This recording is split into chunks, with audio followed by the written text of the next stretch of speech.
ಎಲ್ಲರಿಗೂ ನಮಸ್ಕಾರ. ಕರ್ನಾಟಕ ಪರೀಕ್ಷಾ ಪ್ರಾಧಿಕಾರದ ವತಿಯಿಂದ ಸ್ಟೇಟ್ ಪಿ ಯು ಸಿದು ಬೆಸ್ಟ್ ಆಫ್ ರಿಸಲ್ಟು ಮತ್ತು CBSE ಬೇರೆ ಬೇರೆ ರಾಜ್ಯದ ಬೋರ್ಡ್ದು ರಿಸಲ್ಟ್ ಎಲ್ಲ ತಗೊಂಡು ನಾವು ರ್ಯಾಂಕನ್ನು ಕೊಟ್ಟಿದ್ವಿ. ಕೆಲವು ವಿದ್ಯಾರ್ಥಿಗಳಿಗೆ ಮಾರ್ಕ್ಸ್ ಅಪ್ಲೋಡ್ ಮಾಡಿಲ್ಲ ಅನ್ನೋ ಕಾರಣಕ್ಕೆ ಅವರಿಗೆ ಸ್ಪಾಟ್ ರ್ಯಾಂಕ್ ಅನ್ನುವಂಥ ಕೊಡೋವಂಥ ಒಂದು ಅವಕಾಶ ಇತ್ತು. ಕಾರಣಾಂತರದಿಂದ ಮಕ್ಕಳದು ಮಾರ್ಕ್ಸ್ ಫೆಚ್ ಆಗಿರಲ್ಲ, ಅವ್ರು ರಿಜಿಸ್ಟರ್ ನಂಬರ್ ತಪ್ಪಾಕಿರ್ತಾರೆ ಅಂತ ನಾವು ಅವರಿಗೆ ಸಹ ಸ್ಪಾಟ್ ರ್ಯಾಂಕ್ ಕೊಟ್ಟು ಅನುಕೂಲ ಮಾಡಿದ್ವಿ. ಕೌನ್ಸಿಲಿಂಗ್ ಶುರುವಾದ ಮೇಲೆ ಆಪ್ಷನ್ ಎಂಟ್ರಿ ನಡೀತಾ ಇರುವಂಥ ಸಂದರ್ಭದಲ್ಲಿ CBSE ಅವರು ರಿವ್ಯಾಲ್ಯೂಯೇಷನ್ ಫಲಿತಾಂಶವನ್ನು ಪ್ರಕಟ ಮಾಡಿದ್ದಾರೆ. ವಾಸ್ತವವಾಗಿ ನಾವು ಮತ್ತೆ ಅವರಿಗೆ ಆಲ್ರೆಡಿ ರ್ಯಾಂಕ್ ಕೊಟ್ಟಿದ್ದೀವಿ, ಕೆಲವ್ರದ್ದು ಮಾರ್ಕ್ಸ್ ಜಾಸ್ತಿ ಆಗಿದೆ, ಕೆಲವ್ರ ಮಾರ್ಕ್ಸ್ ಕಡಿಮೆ ಆಗಿದೆ. ಆರಂಭದಲ್ಲಿ ಸಾಕಷ್ಟು ಪೋಷಕರು ವಿದ್ಯಾರ್ಥಿಗಳು ಬಂದು ಕೇಳಿದಾಗ ನಾವು ಆ್ಯಕ್ಚುಲಿ ಅದನ್ನು ನಿರಾಕರಿಸಿದ್ವಿ. ಕಾರಣ ಇಷ್ಟೇ, ಆಲ್ರೆಡಿ ಅವರಿಗೊಂದು ರ್ಯಾಂಕ್ ಕೊಟ್ಟಿರೋದನ್ನು ತೆಗೆದುಕೊಳ್ಳುವಂಥದ್ದು ಮತ್ತು ಇನ್ನೊಂದು ರ್ಯಾಂಕ್ ಅಸೈನ್ ಮಾಡುವಂಥದ್ದು ಅದು ನಮಗೆ ಪ್ರಾಕ್ಟಿಕಲಿ ಆ್ಯಕ್ಚುಲಿ ಕಷ್ಟ. ಆಮೇಲೆ ವಿದ್ಯಾರ್ಥಿಗಳೇ ಬಂದು ನಮಗೆ ಮಾರ್ಕ್ಸ್ ಕೊಡೋದ್ರಿಂದ ಅದನ್ನು ನಾವು ನಂಬುವಂಥದ್ದು ಸ್ವಲ್ಪ ಕಷ್ಟ ಆಗುತ್ತೆ. CBSE ಬೋರ್ಡಿಗೆ ನಾವು ಎಷ್ಟೇ ಕರೆಸ್ಪಾಂಡೆನ್ಸ್ ಮಾಡಿದ್ರೂ ಅಧಿಕೃತವಾಗಿ ನಮಗೆ ಅವರು ಬೇರೆ ಬೇರೆ ಕಾರಣದಿಂದ ನಮಗೆ ಡಾಟಾ ಸಹ ಸಿಕ್ಕಲಿಲ್ಲ. ಮತ್ತು ಡಿಜಿಲಾಕರಿಂದ ನಾವು ಕೊಟ್ಟಂಥವರಿಗೆ ಡಿಜಿಲಾಕರಿಂದ ಡೌನ್ಲೋಡ್ ಆದಂಥವರಿಗೆ ನಾವು ಕೊಟ್ಟಿದ್ವಿ. ಆದರೆ ನಮಗೆ ನಿರಂತರವಾಗಿ CBSE ಪೋಷಕರು ಮತ್ತು ವಿದ್ಯಾರ್ಥಿಗಳು ನಮ್ಮದೇನೂ ತಪ್ಪಿಲ್ಲ, ಈ ಬಾರಿ ತಮಗೆಲ್ಲ ಗೊತ್ತಿದೆ ಇಡೀ ದೇಶಾದ್ಯಂತ CBSE ಬೋರ್ಡಲ್ಲಿ ಕೆಲವು ಗೊಂದಲಗಳಾಗಿದ್ದರಿಂದ ನಮ್ಮ ಮಕ್ಕಳಿಗೆ ಅನ್ಯಾಯ ಆಗಿದೆ, ಹಾಗಾಗಿ ನೀವು ಸಹಾಯ ಮಾಡಬೇಕು ನಿರಂತರವಾಗಿ ನಮಗೆ ಮನವಿ ಮಾಡ್ತಾ ಇರೋದ್ರಿಂದ ನಾವು ಒಂದು ಸಣ್ಣ ಬದಲಾವಣೆ ಮಾಡಿದ್ದೀವಿ. ನಾನು ಈ ಹಿಂದಿನ ವಿಡಿಯೋದಲ್ಲಿ ಸಹ ಭಾಳ ಸ್ಪಷ್ಟವಾಗಿ ಹೇಳಿದ್ದೆ, ಕೌನ್ಸಿಲಿಂಗ್ ಶುರುವಾಗಿರೋದ್ರಿಂದ ರ್ಯಾಂಕನ್ನು ಅಸೈನ್ ಮಾಡೋದು ಅಂದರೆ ಕೊಟ್ಟಿರುವುದನ್ನು ತಗೊಳ್ಳೋದು ಮತ್ತೆ ಕೊಡುವಂಥದ್ದು ಸಾಧ್ಯ ಇಲ್ಲ ಅಂತ. ಆದರೆ ನಾವು ತಮಗೆಲ್ಲರಿಗೂ ಗೊತ್ತಿದೆ, ಮಾಕ್ ರಿಸಲ್ಟ್ ಬಿಟ್ಟಾದ ಮೇಲೆ ಸಹ ಇನ್ನೂ ಆಪ್ಷನ್ ಎಂಟ್ರಿ ಯಾಕೆಂದರೆ ಮಾಕ್ ರಿಸಲ್ಟ್ ಏನು ಫೈನಲ್ ಅಲ್ಲ. ಅದಾದಮೇಲೆ ನಾವು ಮೇಲೆ ಕೆಳಗೆ ಆಪ್ಷನ್ ಎಂಟ್ರಿ ಮಾಡೋದಕ್ಕೆ, ರಿಅರೇಂಜ್ ಮಾಡೋದಕ್ಕೆ, ಡಿಲೀಟ್ ಮಾಡೋದಕ್ಕೆ ಇನ್ನೂ ಆಪ್ಷನ್ ಎಂಟ್ರಿ ಯಾರಾದರೂ ಮಾಡಿಲ್ಲ ಅಂತಂದರೆ ಅವರಿಗೆ ಆಪ್ಷನ್ ಎಂಟ್ರಿ ಮಾಡುವಂಥದ್ದಕ್ಕೆ ಸಹ ಅವಕಾಶ ಇರೋದ್ರಿಂದ ಇಲ್ಲಿವರೆಗೆ ನಮಗೆ ಒಂದು 150ರಷ್ಟು CBSE ವಿದ್ಯಾರ್ಥಿಗಳು ಈ ಥರ ವ್ಯತ್ಯಾಸ ಆಗಿದೆ, ನಮಗೆ ರ್ಯಾಂಕನ್ನು ಬದಲಾವಣೆ ಮಾಡಿಕೊಡಿ ಅಂತೇಳಿ ನಮಗೆ ಮನವಿ ಮಾಡಿದ್ದಾರೆ. ಇಲ್ಲಿ ನಾನು ಏನು ಗಮನಿಸ್ತೀನಿ ಅಂತಂದರೆ, ವಿಶೇಷವಾಗಿ ಎಲ್ಲರದೂ ಮಾರ್ಕ್ಸ್ ಹೆಚ್ಚಾಗಿರೋರೇ ನಮ್ಮ ಹತ್ರ ಏನು ಬಂದಿಲ್ಲ. ಅನ್ಫಾರ್ಚುನೇಟ್ಲಿ ಕೆಲವು ವಿದ್ಯಾರ್ಥಿಗಳ ಮಾರ್ಕ್ಸು ಕಡಿಮೆ ಸಹ ಆಗಿದೆ. ಅವರು ಯಾಕೆ ಬರಬೇಕಾಗಿದ್ರೆ ಅವರಿಗೆ ಅನುಕೂಲನೇ ಇದೆಯಲ್ಲ ಅಂತ ತಾವು ಕೇಳ್ಬೋದು. ನಾವು ಈಗ ಕೊಟ್ಟಿರುವಂತಹ PUC ಮಾರ್ಕ್ಸು ಏನು ಆಧರಿಸಿ ರ್ಯಾಂಕ್ ಕೊಟ್ಟಿದ್ದೀವಿ, ಅಲ್ಲಿಗೆ ಮುಗಿದ್ಬಿಡ್ತು. ನಾನು ಅಕಸ್ಮಾತ್ ತಪ್ಪು ಮಾರ್ಕ್ಸನ್ನು ಕೊಟ್ಟು ಒಳ್ಳೆ ರ್ಯಾಂಕನ್ನು ತಗೊಂಡಿದ್ದರೆ ನನಗೆ ಮತ್ತೇನು ಇವರು ಎಲ್ಲೂ ಹಿಡಿಯಲ್ಲ ಅನ್ನುವಂಥದ್ದಿಲ್ಲ ನಮ್ಮ ವ್ಯವಸ್ಥೆ ಒಳಗಡೆ. ತಾವು ಕಾಲೇಜು ಅಲಾಟ್ ಆಗಿ ಕಾಲೇಜಿಗೇನು ನೀವು ಮೂಲ ದಾಖಲೆಗಳನ್ನ ತೆಗೆದುಕೊಂಡು ಹೋಗ್ತೀರಾ, ಆವಾಗ ನಾವು ಹಿಂದೆ ನೀವು ರ್ಯಾಂಕ್ ಕೊಡುವಂಥ ಸಂದರ್ಭದಲ್ಲಿ ಏನು ಮಾರ್ಕ್ಸ್ ಇತ್ತು ಅಂತನ್ನುವಂಥದ್ದು ಬ್ಯಾಕ್ ಎಂಡಲ್ಲಿ ನೀವು ಅಲ್ಲಿ ಸಬ್ಮಿಟ್ ಮಾಡುವಂತಹ ಮಾರ್ಕ್ಸ್ ಕಾರ್ಡನ್ನು ಅವ್ರು ಎಂಟ್ರಿ ಮಾಡಿದರೆ ಬ್ಯಾಕ್ ಎಂಡಲ್ಲಿ ವೆರಿಫೈ ಆಗುತ್ತೆ. ಒಂದು ವೇಳೆ ತಪ್ಪಾಗಿತ್ತು ಅಂತಂದರೆ ನಿಮ್ಮದು ಅಡ್ಮಿಷನ್ ಕ್ಯಾನ್ಸಲ್ ಆಗುತ್ತೆ. ಹಾಗಾಗಿ ಒಂದು ಮಾರ್ಕ್ಸ್ ಜಾಸ್ತಿ ಆಗಿರೋರ್ಕಿಂತ ಹೆಚ್ಚಾಗಿ ಮಾರ್ಕ್ಸು ಕಡಿಮೆ ಆಗಿರೋರು ಆ್ಯಕ್ಚುಲಿ ರ್ಯಾಂಕ್ ಸಹ ಕಡಿಮೆ ಆಗುತ್ತೆ. ಬಟ್ ಆದರೆ ನಾಳೆ ಅಡ್ಮಿಷನ್ ಟೈಮಲ್ಲಿ ಅವರಿಗೆ ಪ್ರಾಬ್ಲಮ್ ಆಗುತ್ತೆ. ಅದಕ್ಕೋಸ್ಕರ ಪಾಪ ಅಂಥ ವಿದ್ಯಾರ್ಥಿಗಳು ಸಹ ನಾವು ದೃಷ್ಟಿಯಲ್ಲಿ ಇಟ್ಕೊಂಡು, ಓಕೆ ಹೆಂಗಿದ್ರು ನಾವು ಮಾಕ್ ರಿಸಲ್ಟ್ ಆದಮೇಲೆ ಸಹ 3-4 ಡೇಸು ಅವಕಾಶ ಇರೋದ್ರಿಂದ ಯಾರ್ದು ಸ್ಟೇಟ್ ಬೋರ್ಡಲ್ಲಂತೂ ಅಂಥ ಪ್ರಾಬ್ಲಮ್ ಇಲ್ಲ, ಯಾಕೆಂದರೆ ಅವರು ಬೆಸ್ಟ್ ಆಫ್ 2ನೇ ನಮಗೆ ಕೊಟ್ಟಿದ್ದಾರೆ. CBSE ಮತ್ತು ಕೆಲವು ಹೊರ ರಾಜ್ಯದ ವಿದ್ಯಾರ್ಥಿಗಳಿಗೆ ತುಂಬ ಏನಿಲ್ಲ, ಒಂದು 150ರಿಂದ 200 ವಿದ್ಯಾರ್ಥಿಗಳು ಈ ಥರದವರು ಇದ್ದಾರೆ. ಅವರ ಅನುಕೂಲಕ್ಕೋಸ್ಕರ ನಾವು ಅವರ ಒಂದು ಮನವಿಯನ್ನು ಪರಿಗಣಿಸುವಂಥದ್ದಕ್ಕೆ ತೀರ್ಮಾನ ಮಾಡಿದ್ದೀವಿ. ಈ ಮೂಲಕ ನಾನು ಪೋಷಕರಲ್ಲಿ ವಿನಂತಿ ಮಾಡುವಂಥದ್ದು, ತಾವೀಗಾಗಲೇ ಬಂದು ಲಿಖಿತವಾಗಿ ಮನವಿ ಕೊಟ್ಟಿರ್ಬೋದು, ನಮ್ಮ ಹತ್ರ ಜೆರಾಕ್ಸ್ ಕಾಪಿ ಇದೆ, ಅದರ ಆಧಾರದ ಮೇಲೆ ನಾವು ಮಾಡೋದು ಕಷ್ಟ ಆಗುತ್ತೆ.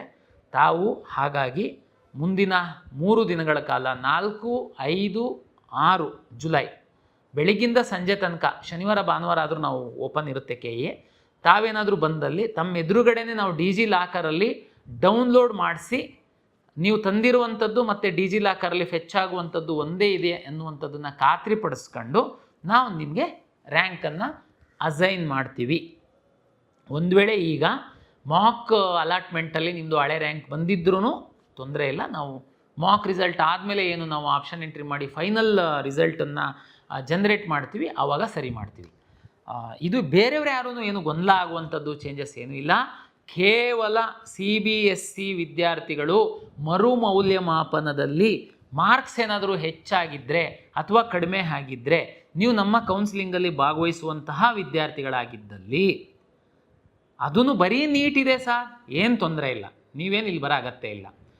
KCETನೂ ಭಾಗವಹಿಸ್ತಾ ಇದ್ದೀನಿ ನಾನು ರ್ಯಾಂಕ್ ಆಧರಿಸಿ ಅಂತಂದರೆ ತಾವು ದಯಮಾಡಿ ಜುಲೈ 4, 5, 6 ಕಚೇರಿ ಸಮಯದಲ್ಲಿ KEAಗೆ ತಮ್ಮ ಹೊಸ ಮಾರ್ಕ್ಸ್ ಕಾರ್ಡು ಡಿಜಿಲಾಕರಲ್ಲಿ ಡೌನ್ಲೋಡ್ ಮಾಡಿರೋದನ್ನು ತೆಗೆದುಕೊಂಡು ಬಂದಲ್ಲಿ ನಾವು ಪರಿಶೀಲನೆ ಮಾಡಿ ನಿಮಗೆ ರ್ಯಾಂಕನ್ನು ಅಸೈನ್ ಮಾಡ್ತೀವಿ, ಹಳೆ ರ್ಯಾಂಕನ್ನು ವಿತ್ಡ್ರಾ ಮಾಡ್ತೀವಿ.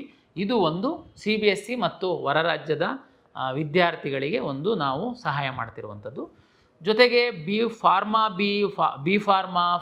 ಡಿ ಮತ್ತು ಯೋಗ ಆ್ಯಂಡ್ ನ್ಯಾಚುರೋಪತಿದು ಸೀಟ್ ಮ್ಯಾಟ್ರಿಕ್ಸೇ ಬರಲಿಲ್ಲ, ನೀವು ಹೇಗೆ ಫಸ್ಟ್ ರೌಂಡು ಕೌನ್ಸಿಲಿಂಗ್ ಮಾಡ್ತೀರಾ, ನಾವು ಅದ್ರದ್ದು ಆಕಾಂಕ್ಷಿಗಳಿದ್ದೀವಿ, ನಾವು ಅನಿವಾರ್ಯವಾಗಿ ಬೇರೆದು ಆಪ್ಷನ್ ಎಂಟ್ರಿ ಮಾಡಿದ್ದೀವಿ ಅನ್ನುವಂತಹ ವಿದ್ಯಾರ್ಥಿಗಳಿದ್ದೀರಾ.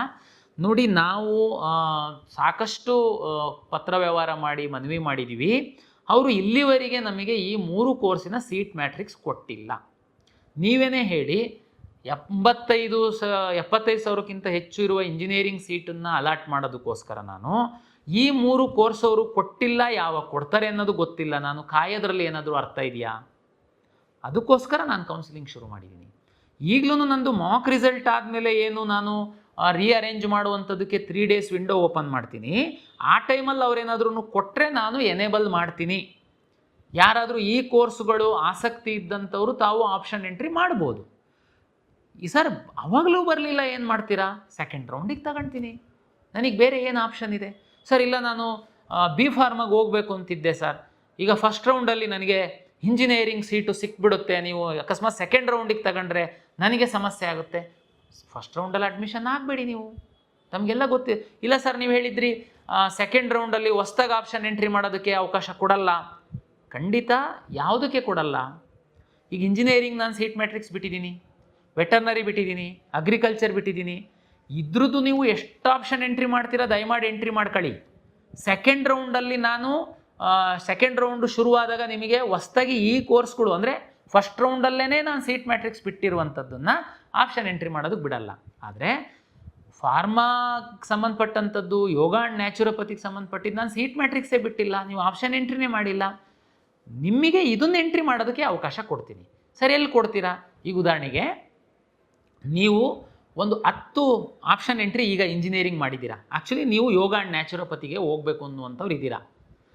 ಸೆಕೆಂಡ್ ರೌಂಡಲ್ಲಿ ನಾನು ಯೋಗ ಆ್ಯಂಡ್ ನ್ಯಾಚುರೋಪತಿ ಅಕಸ್ಮಾತ್ ಬಿಟ್ಟರೆ ನೀವು ನಿಮ್ಮ ಒಂದು ಲಾಗಿನ್ ಒಳಗಡೆ ಎಲ್ಲಿ ಬೇಕಾದರೂ ಅದನ್ನು ಸೆಟ್ ಮಾಡಬಹುದು. ಸರ್ ಅಲ್ಲಿ ನಾನು ಏನು ಹಾಕಿರಬೇಕು? ಉದಾಹರಣೆಗೆ ನೀವು ಫಸ್ಟ್ ರೌಂಡಲ್ಲಿ ಸೀಟು ನೋಡಿ, ಇದು ನಾನು ಈಗಲೇ ನಿಮಗೆ ಗೊಂದಲ ಮಾಡಲ್ಲ, ನಾನು ಮುಂದಿನ ರಿಸಲ್ಟ್ ಅನೌನ್ಸ್ ಮಾಡಿದ ಮೇಲೆ ನಿಮಗೆ ಕ್ಲಾರಿಟಿ ಕೊಡ್ತೀನಿ. ಈಗಿಷ್ಟೇ ಯೋಗ ಆ್ಯಂಡ್ ನ್ಯಾಚುರೋಪತಿ ಮತ್ತು ಬಿ ಫಾರ್ಮಾ ಮತ್ತು ಫಾರ್ಮಾ ಡಿಗೆ ಸಂಬಂಧಪಟ್ಟಂತಹ ಸೀಟ್ ಮ್ಯಾಟ್ರಿಕ್ಸು ನನ್ನ ಮಾಕ್ ರಿಸಲ್ಟ್ ನಂತರ ಏನು 3 ದಿನ ವಿಂಡೋ ಇದೆ ಅದರೊಳಗಡೆ ಬಂದರೆ ನಾನು ಎನೇಬಲ್ ಮಾಡ್ತೀನಿ, ಆಪ್ಷನ್ ಎಂಟ್ರಿ ಮಾಡಿ. ಬರಲಿಲ್ಲ ಅಂತಂದರೆ ನೀವು ಇದೇ ಕೋರ್ಸುಗಳ ಆಕಾಂಕ್ಷಿಗಳಿತ್ತು ಅಂತಂದರೆ ತಾವೇನು ಚಿಂತೆ ಮಾಡಬೇಡಿ, ನಾನು ಫಸ್ಟ್ ರೌಂಡಿಂದ ಅಧಿಕೃತ ಫಲಿತಾಂಶ ಪ್ರಕಟಣೆ ಮಾಡಿದ ನಂತರ ತಾವೇನು ಮಾಡಬೇಕು ಅನ್ನುವಂಥದ್ದನ್ನು ನಾನು ವಿಡಿಯೋದಲ್ಲಿ ಸ್ಪಷ್ಟೀಕರಣವನ್ನು ಕೊಡ್ತೀನಿ.